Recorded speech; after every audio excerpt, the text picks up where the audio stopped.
De vitesse en Haute-Savoie, au pied du Mont Blanc, nous partons pour la mer de glace.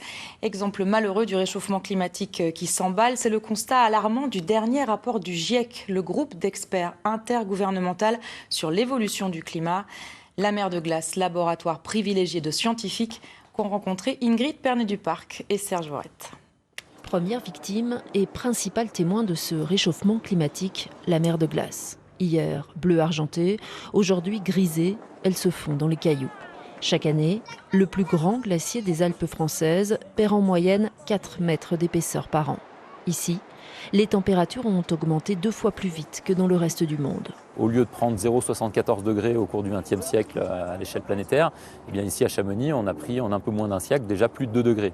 Donc, ce qui montre l'effet amplificateur du réchauffement climatique en haute montagne, avec donc des milieux qui sont extrêmement sensibles, ce qui produit ce type de résultat, c'est-à-dire des glaciers qui sont en phase de retrait très important, et puis des parois qui évoluent, un milieu global qui change très rapidement.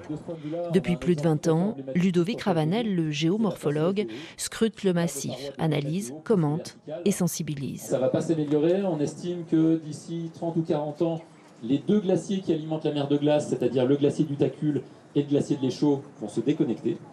Donc la mer de glace au sens toponymique, au sens cartographique, n'existera plus. Le paysage évolue, c'est une certitude. Les rapports des scientifiques sont de plus en plus alarmants. Mais sur la plateforme, les touristes continuent à s'interroger. Depuis l'existence de la Terre, il y a toujours eu des glaciations, des réchauffements, des glaciations, des réchauffements. Il n'y avait pas d'homme sur Terre. Donc quelle est la part de l'homme dans cette histoire? Ça reste à discuter. On est aussi acteur, je pense, en y allant un petit peu. Donc, c'est mon ressenti. Donc voilà, c'est beau, c'est magnifique, ça fait prendre conscience.